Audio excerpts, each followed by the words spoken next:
ప్రభు పేరిట అందరికీ ప్రైజ్లా. యెషయా 43 అధ్యాయం. అయితే యాకోబు, నిన్ను సృజించిన వాడను నేనే, నిన్ను నిర్మించిన వాడను నేనే, నిన్ను విమోచించిన వాడను నేనే అని చెప్తున్నాడు దేవుడు. పేరు పెట్టి నిన్ను పిలిచి ఉన్నాను, నీవు నా సొత్తు.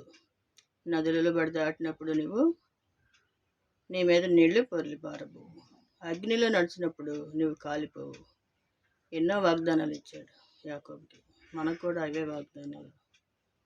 మనం ఆయనకి ఇష్టంగా ఎప్పుడైతే జీవిస్తామో, మనం నదులలో బడి వెళ్ళిన అగ్ని లాంటి శ్రమలు కష్టాలు వచ్చినా కూడా ఆయన మనకి తోడుగా ఉంటాడు. ఏం చెప్తున్నాడు ఇంకా, నీవు నా మాట వినినందున గనుడు అవుతావి అంటున్నాడు యాకోబుని. అదేవిధంగా మనం కూడా ఆయన మాట విన్నప్పుడు మనల్ని కూడా దేవుడు ఆ విధంగా చూస్తాడు అన్నమాట. ఘనమైన వారిగా ఎంచుతాడు. ఆయనకి ఇష్టంగా ఉండి ఆయనకి లోబడినప్పుడు అద్భుత కార్యాలు చూస్తాం. ఆయన యందు విశ్వాసం ఉంచాలి. దేవుని కృప అందరికీ తోడై ఉండును గాక. ఆమేన్.